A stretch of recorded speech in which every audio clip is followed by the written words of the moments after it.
Good morning, kids. Today I'm going to read you a Cinco de Mayo book. So today is Cinco de Mayo, that's why I chose this book. This book is available on Mackinvia. So if you want to read it on your own again, you can. Or if you want to find it on Mayan as well, I believe it should be on there. Okay, so it's called El Cinco de Mayo por Linda Lowry, ilustraciones de Bárbara Knudsen. I think that's how you say her last name. Okay.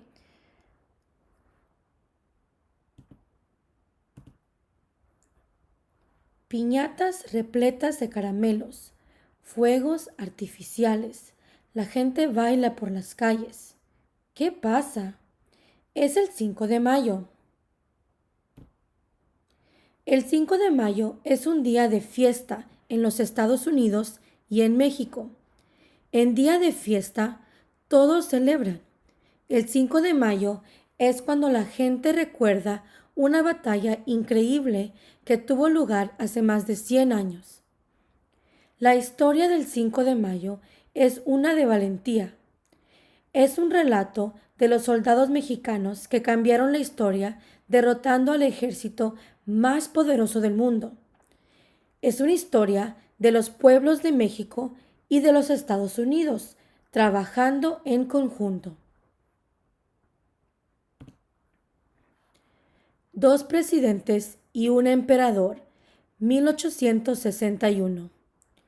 México estaba cansado de las guerras.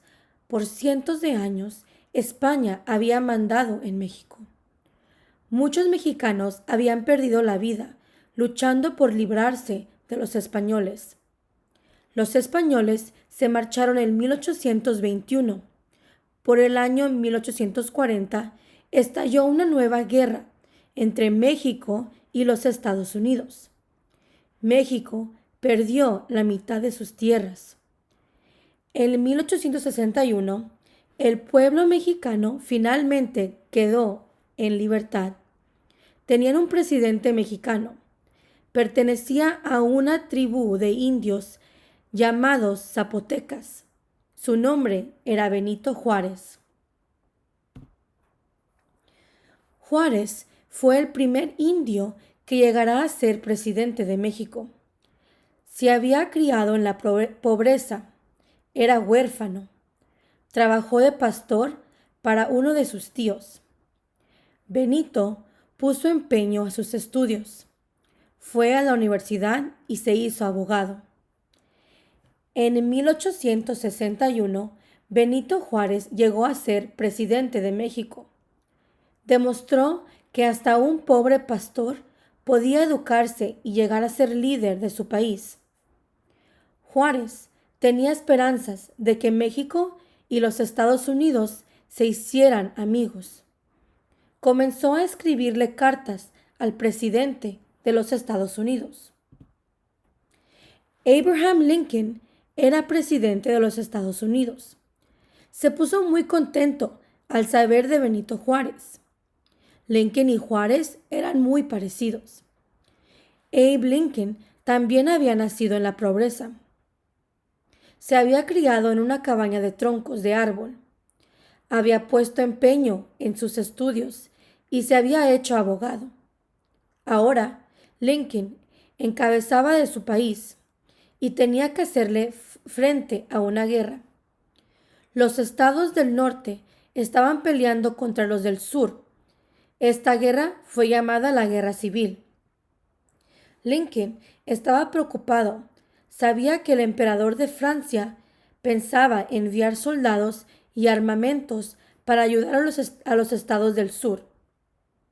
Con esta ayuda, el sur probablemente ganaría la guerra civil.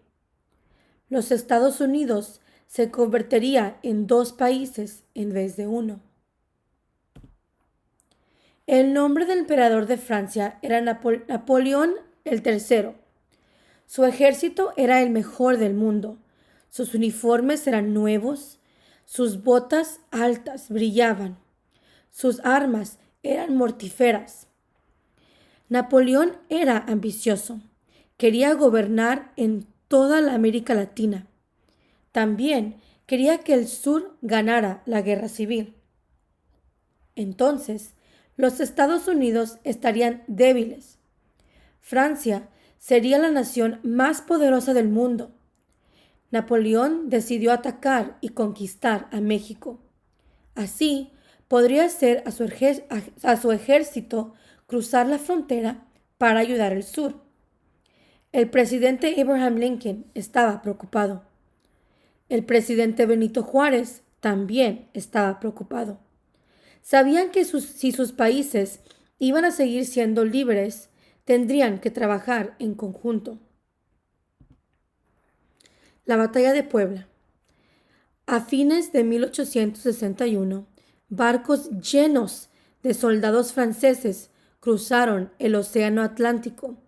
Desembarcaron en México, en el puerto llamado Veracruz. Napoleón III mandó a sus soldados a atacar la Ciudad de México. La Ciudad de México es la capital del país. Ahí estaban el hogar de Benito Juárez y la sede de su gobierno. Por el camino, los soldados franceses paraban en los pueblos para comer y dormir. Los mexicanos les tenían miedo a los soldados franceses. La lucha fue poca. Los franceses empezaron a pensar que los mexicanos eran unos cobardes. Benito Juárez sabía que su gente no era cobarde. Sencillamente estaban cansados de pelear. Pero había que hacer algo. Juárez sabía que Napoleón quería reemplazarlo con un elegante príncipe europeo. Entonces, los mexicanos no serían libres. Napoleón también quería llevarse para Francia el oro y la plata de México. Peor que todo, él quería acabar con el modo de vida mexicano. Pero, ¿qué podía hacer Benito Juárez? No había dinero para entrenar a los soldados. No había dinero para comprar armas y balas. Todo lo que Juárez podía hacer era enviar un pequeño ejército a intentar detener a los franceses. Los dos ejércitos se enfrentarían en Puebla, una pequeña ciudad al este de la Ciudad de México. Los mexicanos tenían unos 3,000 soldados. Había 6,000 soldados franceses. El ejército mexicano les pidió ayuda a los campesinos. Los campesinos llevaban sombreros de paja, zarapes y sandalias hechas a mano. Como armas, no tenían más que sus herramientas del campo. Pero los mexicanos tenían una fuerza muy importante. Habían puesto sus corazones en esta guerra. No estaban solamente protegiendo sus tesoros de oro y plata. Estaban protegiendo sus propios hogares y sus propias familias. Estaban protegiendo sus tradiciones. Estaban protegiendo a todos los niños que crecieron siendo mexicanos. Era el 5 de mayo de 1862. El ejército mexicano sabía que los franceses pensaban atacar a Puebla ese mismo día. Al amanecer, repicó la campaña de la catedral. Los campesinos echaron mano a las palas y a los cuchillos afilados llamados machetes. Corrieron a unirse a las tropas mexicanas. Los campesinos y algunos soldados se escondieron en trincheras cerca de los dos fuertes de Puebla. Mientras tanto, el ejército francés se detuvo para tomarse el café de la mañana. No habían tenido problemas en ningún pueblo mexicano hasta entonces. ¿Por qué iban a encontrar problemas en Puebla? Sabían que tan solo los esperaba un pequeño ejército miserable. Esta sería una batalla fácil. Audazmente, los franceses asaltaron los fuertes. Se encaramaron por los muros de piedra para dispararles a los mexicanos.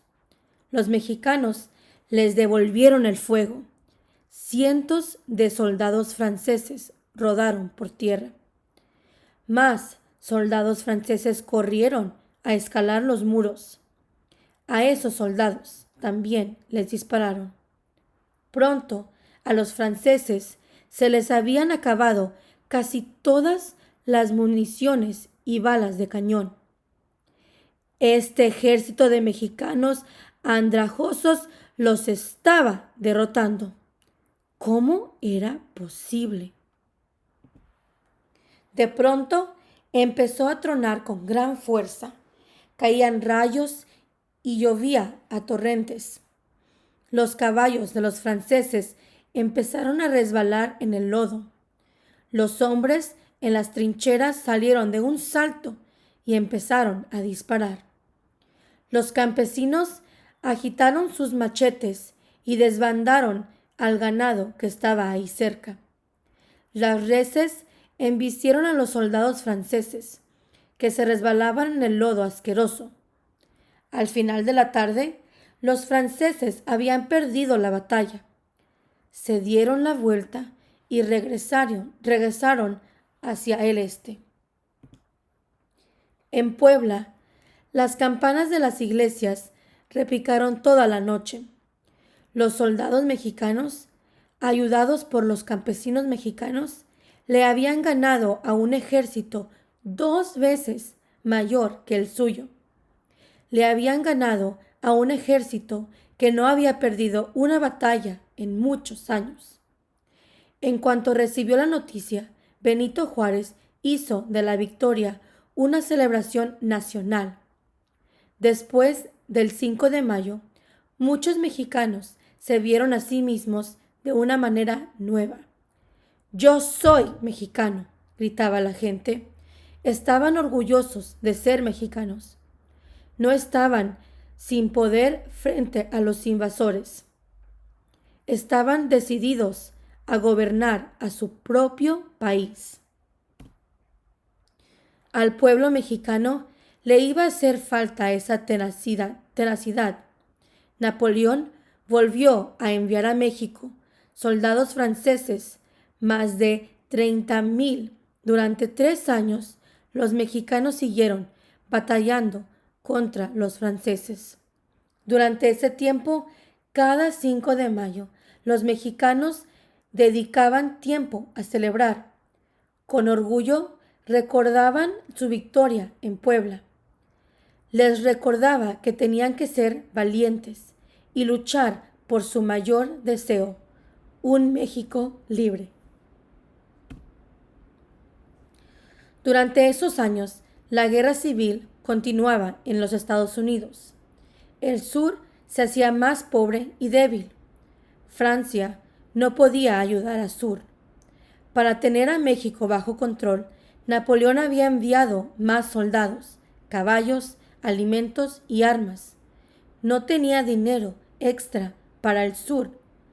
Mientras tanto, el presidente Lincoln y el presidente Juárez se mantenían en contacto. En cuanto pudo, Abraham Lincoln mandó armas de fuego y balas a México. Cuando la guerra civil terminó en 1865, Lincoln se apresuró a enviar soldados a la frontera. Ahora era Napoleón el que estaba preocupado. Los Estados Unidos y México estaban unidos. ¿Iba Napoleón a continuar esta guerra? Decidió que no. Finalmente, en 1867, los franceses se fueron de México. Nunca más ha vuelto un ejército europeo a invadir a las Américas. Desde el 5 de mayo de 1862, los mexicanos y los estadounidenses han sido buenos vecinos. Unidos, han luchado por la libertad en muchas guerras. Cada año, a ambos lados de la frontera, celebramos el 5 de mayo. La celebración más grande tiene lugar en Puebla, México. La gente se levanta temprano y se dirige al Boulevard Héroes del 5 de mayo. Ahí alquilan asientos para ver el desfile. Hay mucho ruido y mucha gente. El sol está quemando. Los vendedores gritan, vendiendo algodón de azúcar, pompas de jabón y binoculares, anteojos de larga vista. ¡Sombreros!, pregonan. Hay parasoles de papel de colores vivos. Los vendedores de globos llevan nubes enormes de globos. Al mediodía comienza el desfile. Pasan carrozas de mucho colorido, demostrando con orgullo la historia de México. Las bandas escolares tocan canciones que llevan meses ensayando. Los soldados marchan en filas rectas. Los niños se visten de campesinos, llevan machetes y palas. La gente aplaude y tira confeti. Pedacitos de papel rosado, azul, verde, morado y amarillo llueven sobre el desfile. Por la noche hay un espectáculo en el famoso campo de la batalla. La gente se viste de soldados y representa la batalla de Puebla. No usan municiones ni balas de cañón. En su lugar se tiran flores unos a otros. Se tiran cáscara de huevos llenos de confeti. Fuegos artificiales estallan en el cielo sobre las fuertes de Puebla. En los Estados Unidos, el 5 de mayo se ha convertido también en una gran fiesta. No siempre había sido así. En los años después de 1960, los mexicoamericanos deseaban compartir su cultura. Estaban orgullosos de sus raíces mexicanas. Comenzaron a celebrar el 5 de mayo. Convidaban a los vecinos a que se divirtieran. Ahora, ciudades por todo Estados Unidos tienen desfiles el 5 de mayo. Algunas personas se visten de rojo, blanco y verde, los colores de la bandera mexicana. Otros se ponen trajes típicos de los varios estados de México. Las familias sirven platillos mexicanos tradicionales. Hay tacos, enchiladas y bocadillos picantes. Uno de los platos más famosos, llamado mole, es de Puebla. Es una salsa que contiene 40 ingredientes, incluyendo chiles, especias y chocolate. Los niños quiebran piñatas repletas de caramelos, frutas y jueguitos. La gente baila al son de las guitarras y trompetas de los mariachis. El día termina con fuegos artificiales, espectáculos de luces láser y conciertos. El 5 de mayo, los mexicanos y los estadounidenses celebran juntos. Celebramos al pequeño ejército que ganó una increíble victoria. Celebramos la comida, la historia y la música del pueblo mexicano. Celebramos a los buenos vecinos. ¡Viva el 5 de mayo! All right, so thank you, boys and girls, for listening. Yes, this is in Spanish. So it was a very good book, and it tells you everything about Cinco de Mayo and why we celebrate it and how even some cultures are able to celebrate it. Thank you guys for listening to my read aloud. Bye.